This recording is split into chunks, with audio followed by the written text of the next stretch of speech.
जय हिंद। मैं हूं राजेश सिन्हा। दोस्तों, आज बात करेंगे ईरान की। ईरान में चल रहे उस भयानक युद्ध की जिसकी धधक अब पूरी दुनिया में घर घर पहुंचने वाली है। हर आए दिन ऐसी जानकारी आ जाती है जिससे ये लगने लगता है कि यह युद्ध अब रुकने के बजाय खिंचता चला जाएगा। एक और डोनाल्ड ट्रंप ये कह देते हैं हर दिन कि युद्ध खत्म होने वाला है। अब उनके लिए जीतने के लिए कुछ नहीं बचा, बर्बादी लाने के लिए भी कुछ नहीं बचा। तुरंत पलटवार आता है ईरान से और साफ तौर पे ये कह दिया जाता है ईरान कमजोर नहीं पड़ा है। ईरान पलटवार करेगा, घातक हमले करेगा और युद्ध लंबा खींचेगा। ऐसा ही कुछ हुआ। जो नए सुप्रीम लीडर हैं जूनियर खमनई, मुज्तबा खमनई, उन्होंने एक टेलीवाइज्ड एड्रेस में ये बताया कि ईरान पीछे हटने वाला नहीं है। वो कह रहे हैं कि हॉर्मुज स्ट्रेट है उसे बंद कर दिया जाएगा और जिस तरह से जो हमले पहले लगातार ईरान कर रहा है करता रहेगा। साफ तौर पर जूनियर खमनई ने यह कह दिया कि एक एक मौत का बदला लिया जाएगा और यही वजह है कि अब ऐसी जानकारी आने लगी है, पुख्ता जानकारी आने लगी है कि डोनाल्ड ट्रंप कमजोर पड़ रहे हैं, डरने लगे हैं। आज जो मैं आपको एक नई जानकारी देने वाला हूं वो कुछ ऐसा ही है। पूरी दुनिया जानती है, भारत का हर नागरिक जानता है, सभी जानते हैं कि डोनाल्ड ट्रंप हाई टैरिफ लगा रहे थे। भारत के ऊपर 25% का उन्होंने टैरिफ लगा दिया था एक्स्ट्रा और कहा था कि आप रूस से तेल लेते हैं इसलिए हम आपसे 25% ज़्यादा टैरिफ लेंगे। लेकिन भाई साहब एकदम उल्टा हो गया। अभी जो मैं आपको बताने वाला हूं आप सुनकर हंस पड़ेंगे।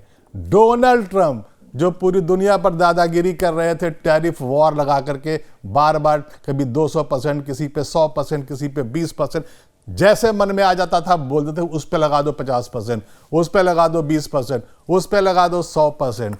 वही डोनाल्ड ट्रंप बुरी तरह डर गए हैं ईरान के हमलों से। बर्बादी होने का डर लग रहा है अब वो सरवाइव नहीं कर पाएंगे मिडिल ईस्ट में, उन अमेरिकन एसेट्स को नहीं बचा पाएंगे जहां पर ईरान हमले कर रहा है, या स्ट्रेट ऑफ हॉर्मुज जो पूरी तरह से ईरान के कब्जे में है और उससे जो गैस और ऑयल की सप्लाई का जो चेन बाधित हो गया है, जिसका असर पूरी दुनिया पर पड़ गया है, डोनाल्ड ट्रंप पर पड़ गया है, अमेरिका पर पड़ गया है, तो वो ये सब अब सस्टेन नहीं कर पाएंगे, सरवाइव नहीं कर पाएंगे। तो जानकारी ये निकल कर आई है कि अमेरिका के जो ट्रेजरी सेक्रेटरी हैं यानी वित्त मंत्री हैं स्कॉट बेसेंट, उन्होंने एक्स पर एक पोस्ट डाला है और उस पोस्ट में साफ तौर पे ये कहा गया है कि अमेरिका के राष्ट्रपति डोनाल्ड ट्रंप ने यह फैसला ले लिया है कि अब रूस का जितना भी तेल हॉर्मुज स्ट्रेट में फंसा हुआ है दुनिया का कोई भी देश अब ले सकता है। ओ भाई, जहां आपने ये कह दिया था कि भारत तेल लेता है रूस से तो हम तो एक्स्ट्रा 25% का टैरिफ लगाएंगे, आज आपने ये कह दिया है कि हम अब पूरी दुनिया को अलाउ करते हैं, छूट देते हैं कि आप रूस से तेल ले लो। मैं आपको वो लाइंस पढ़ के सुनाता हूं जो एक्स पर पोस्ट किया है ट्रेजरी सेक्रेटरी स्कॉट बेसेंट ने। पोटस यानी president of the United states, POTUS is taking decisive steps to promote stability in global energy markets and working in keep prices low as we address the threat and instability posed by the terrorist Iranian regime।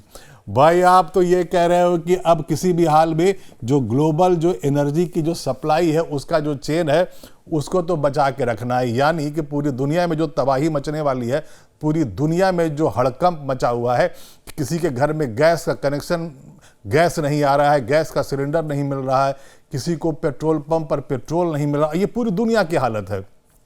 Pakistan की अगर बात कर ले तो वहाँ तो almost ख़त्म है, कुछ दिनों की बात है, ना उनके पास ऑयल होगा ना उनके पास गैस होगा।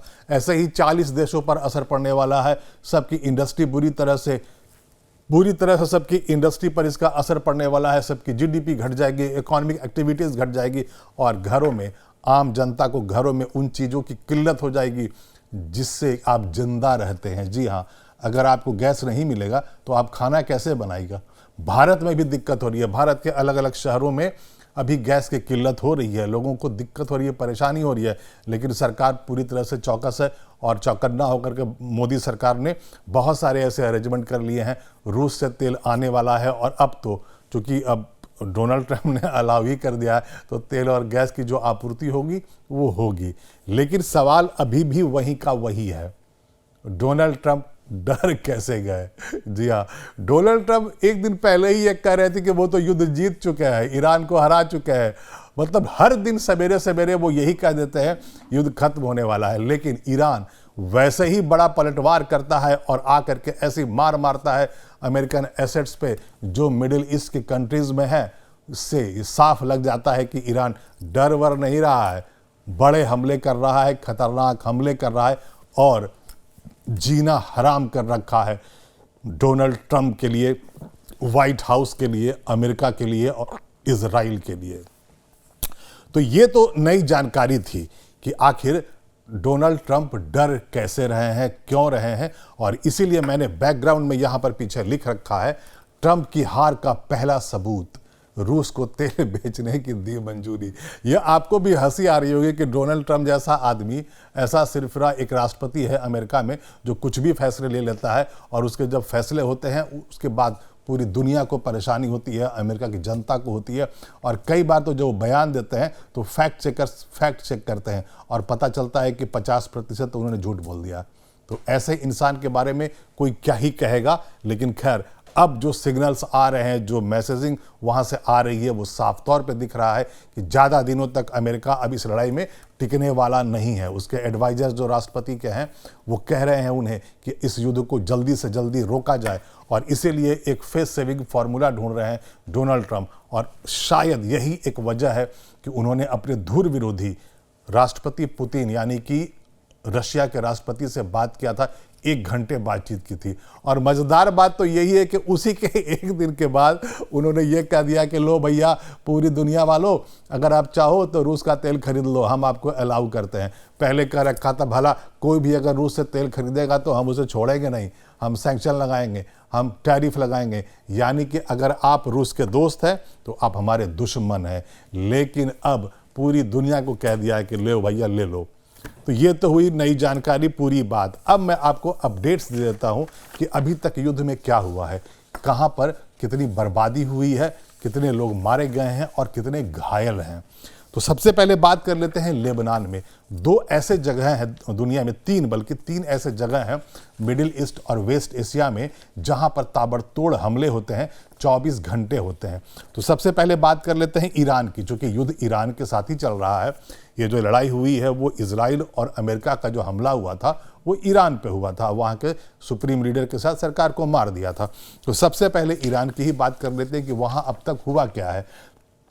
तो अब तक वहाँ जो जानकारी आई है, 1348 लोग मारे गए हैं और 17,000 घायल हैं।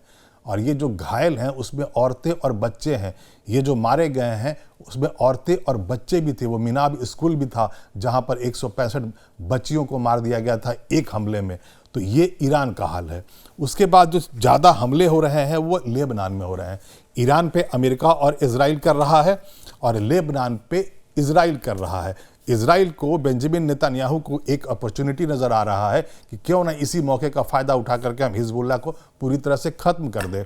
7 अक्टूबर 2023 को जब हमास के लड़ाकों ने हमला किया था इजराइल के ऊपर और जब 1000 से ज़्यादा लोगों को मार दिया था, 250 लोगों को किडनैप करके लेकर चले गए थे, उसके बाद से ही जब गाज़ा पट्टी पर हमला किया था इजराइल ने, तो जो लड़ाई चल रही थी हमास और इजराइल के बीच में, उसमें लेबनान से हिजबुल्लाह भी मिसाइल्स और रॉकेट फायर कर रहे थे। मतलब जो गाजा पट्टी की लड़ाई चल रही थी, एक तरफ हमास और इजराइल के बीच भी थी, दूसरी तरफ हिजबुल्लाह लेबनान से इजराइल के ऊपर हमले कर रहे थे, हुथीज कर रहे थे यमन से। तो पहले भी बहुत बार हमले कर चुके हैं लेबनान के ऊपर बेंजामिन नेतन्याहू। उनके लीडर्स कई बार उनके मुखिया को मार चुके हैं और एक बार तो ऐसा भी आया था कि हिजबुल्लाह के लड़ाकों की जेब में और हाथ में जो पेजर बंधा हुआ था वो 5000 से ज़्यादा पेजर एक ही बार में फट गया था और ऐसे हजारों हिजबुल्लाह लड़ाकों को घायल कर दिया था इजराइल ने। जानकारी ये निकल कर आई थी कि इन पेजर्स को जब बनवाया गया था जिस कंपनी में, वहीं बारूद लगवा दिया गया था इजराइल के द्वारा। तो लेबनान की बात कर लेते हैं। लेबनान में ताबड़तोड़ हमले 24 घंटे हो रहे हैं और वहाँ पर अब तक 687 लोग मारे गए हैं और 1500 से ज़्यादा वहाँ घायल हुए हैं। इसके बाद नंबर आता है इजराइल का। लड़ाई इजराइल और ईरान के बीच में हो रही है। अमेरिका इजराइल मिलकर के हमला करते हैं ईरान के ऊपर। तो इजराइल में 15 लोग अब तक मारे जा चुके हैं और 2000 घायल हैं। ये जो डाटा है ये कोई छोटा मोटा, कोई छोटी मोटी घटना नहीं है, कोई मामूली जानकारी नहीं है। इजराइल के बारे में पूरी दुनिया यही जानती थी कि इजराइल एक ऐसा देश है जिसके ऊपर हवाई हमले नहीं किए जा सकते हैं। उनका जो आयरन डोम था वो इस बात की पूरी गारंटी देता था कि अगर उनके ऊपर रॉकेट से हमला होता है, मिसाइल से हमला होता है, ड्रोन से हमला होता है, तो जो उनका आयरन डोम है, जो उनका एयर डिफेंस सिस्टम है, वो न्यूट्रलाइज कर देता है इन सभी प्रोजेक्टाइल्स को हवा में ही।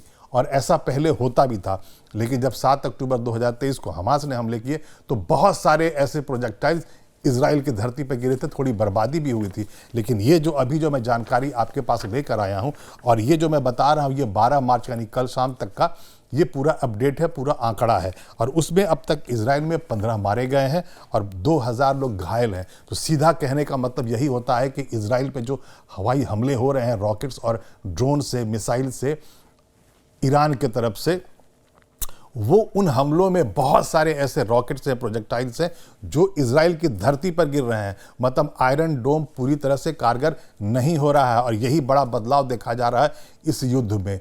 पहले भी इजराइल और ईरान के बीच में युद्ध हुआ था 2025 में 12 दिनों का। आज 14वां दिन है इस युद्ध का, लेकिन जो बर्बादी हो रही है पिछले के मुकाबले बहुत ज़्यादा हो रही है। अब आते हैं इराक पर। इराक पर जो हमले हो रहे हैं उसमें 26 मारे गए हैं और दर्जनों घायल हुए हैं। जॉर्डन में 14 घायल होने की सूचना है। कुवैत में 6 मारे गए हैं और दर्जनों घायल हैं। और ये सब जो हमले हो रहे हैं वो ईरान की तरफ से हो रहे हैं। जो उनका शाहिद ड्रोन है उसका हमला हो रहा है, जो फतह मिसाइल हाइपरसोनिक उससे जो चलाता है ईरान, उससे हो रहा है।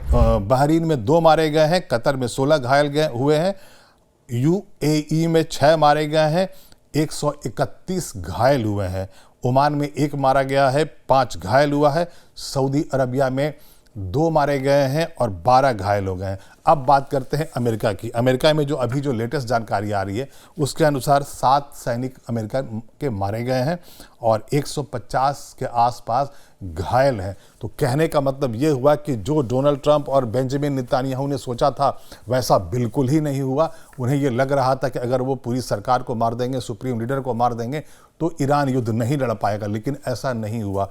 31 जो डिवीजन्स थे, ब्रिगेड्स थे IRGC के, उन्हें ये पहले से इंस्ट्रक्शन दे दिया था सीनियर खमनेई ने और कह दिया था कि अगर सीनियर लीडर को मार दिया जाएगा, अगर खमनेई को ही अगर मार दिया जाएगा, कोई कमांड देने वाला नहीं होगा, तो आपको किसी से कमांड लेने की ज़रूरत नहीं है, आप अपने अपने ब्रिगेड से आप हमला करेंगे। सबको फिक्स टारगेट दे दिया गया था। और उसी के बाद से जो पलटवार ईरान की तरफ से होने लगा, पूरी दुनिया दहल गई। देखकर अमेरिका काँपने लगा, इजराइल काँपने लगा कि ऐसे हमले की तो हमने कल्पना भी नहीं की थी। और उसके बाद से जो मित्र देश हैं अमेरिका के, उनमें 19 जगहों पर हमले हुए हैं।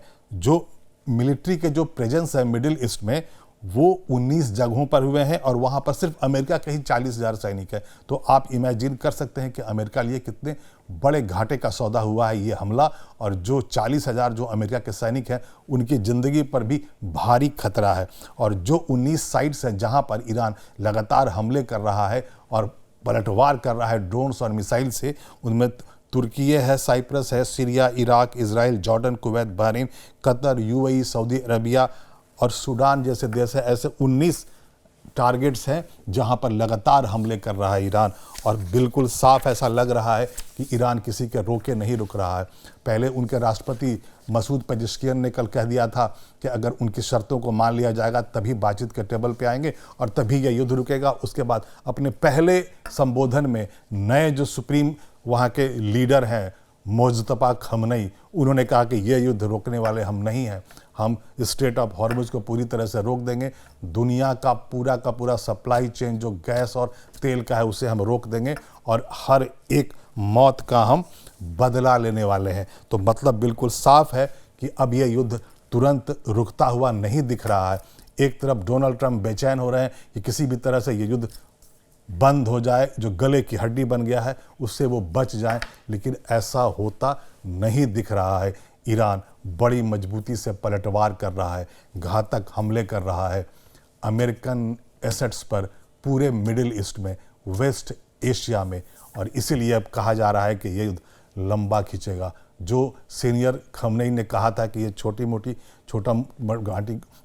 ये घटना नहीं होगी, जो सीनियर खमनेई ने कहा था कि ये कोई छोटी मोटी घटना नहीं होगी, अगर डोनाल्ड ट्रंप ने हमला किया तो एक रीजनल वॉर के रूप में ये तब्दील हो जाएगा। वही हो रहा है, वही दिख रहा है। अभी के लिए इतना ही। मैं फिर आऊँगा, ऐसी कोई रोचक जानकारी आपके लिए लेकर आऊँगा।